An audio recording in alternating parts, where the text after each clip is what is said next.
Hey everybody, this is Kevin again. Um, I just had one thought that I want to spool out for you all. Um, you often hear these days people saying, "Well, the evangelicals do this, and the evangelicals say that, and evangelicals believe this, that, and the other." I want to make a I want to make a nuanced observation.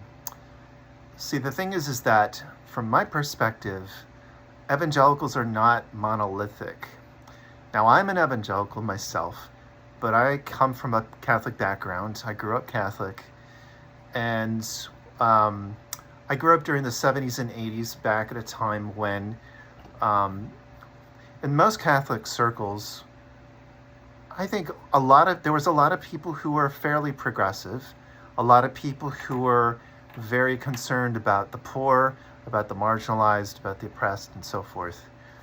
Um, so when I became an evangelical, that is to say, when I learned about things like having a personal relationship with Jesus and reading and studying scripture on a regular basis and praying and that sort of thing, I brought a lot of my Catholic attitudes and beliefs with me.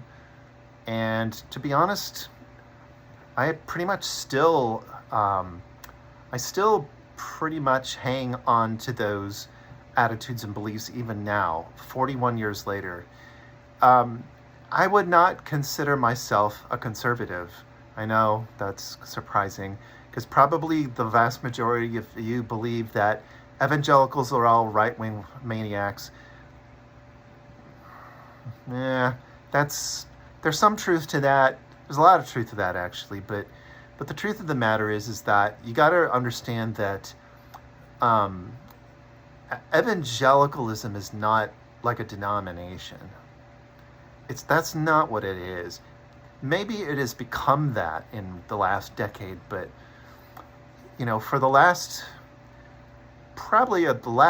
few centuries, I'd say, evangelicalism was not a denomination. It was an experience. It's a way of describing a particular religious experience of passing from a very secularized, very intellectualized head knowledge about God to knowing God personally on a day-to-day basis, on a first-name basis, on a face-to-face basis. I mean, that's really the essence of what evangelicalism is and has been for probably since the 16th century, well, maybe the 17th century, I suppose. And so I want to just make you all aware that people who become evangelicals are coming from all different kinds of places. They come from Catholicism, Methodism, Episcopalianism, atheism, Islam, Hinduism. I mean, you name it. I mean, anybody and everybody can become an evangelical, so to speak. That is to say, everybody can have that kind of spiritual experience that introduces you to a personal face-to-face relationship with God, okay?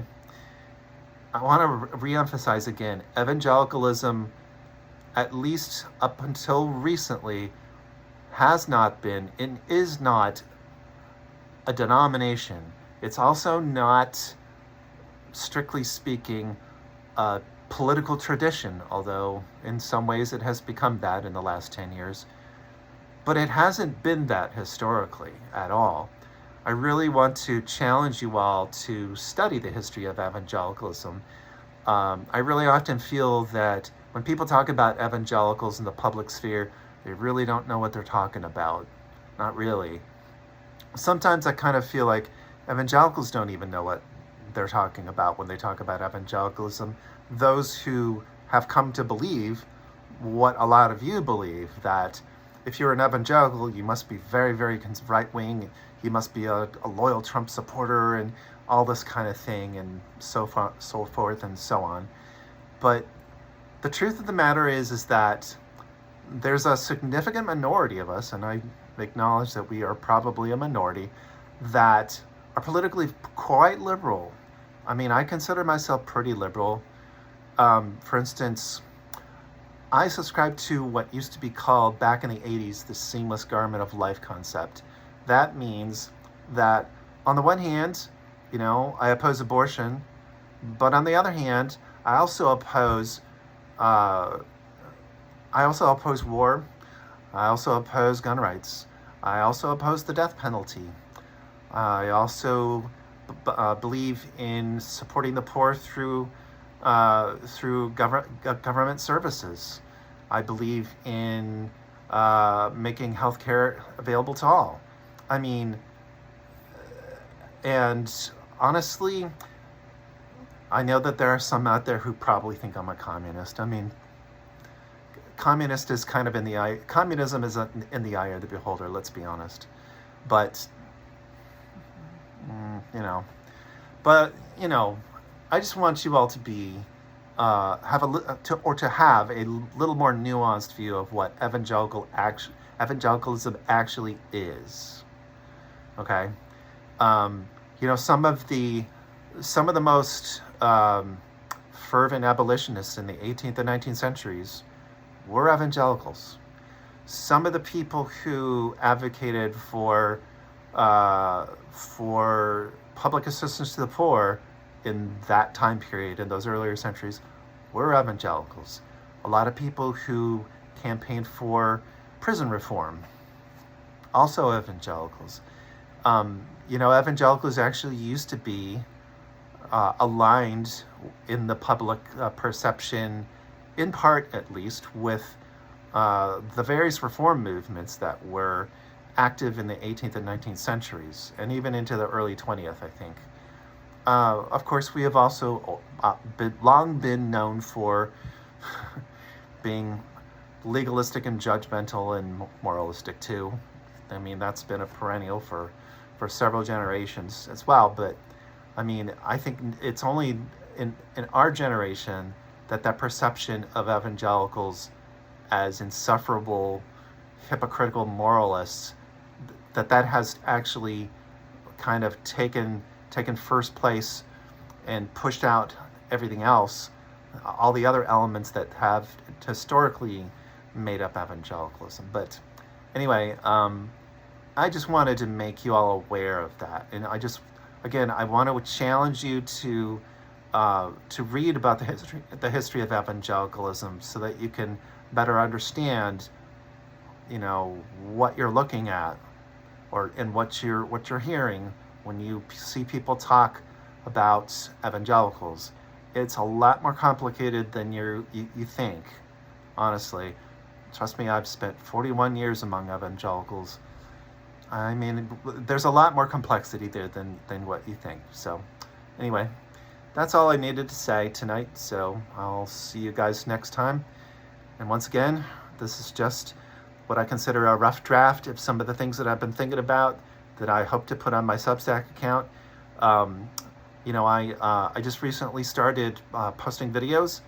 I mean, very, very recently, like this week. I haven't really taken the time to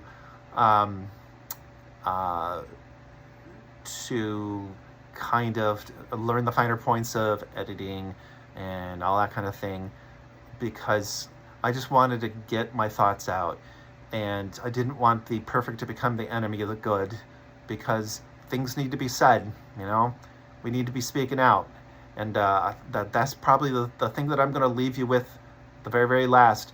Speak out, people. We are in a serious moral, spiritual, political, constitutional crisis, and a legal crisis too. So I just really want to encourage every single one of you to speak out on whatever platform you may have, whether that be Twitter, TikTok, YouTube, Facebook, whatever. So anyway, I will hopefully talk to you again soon. See you later.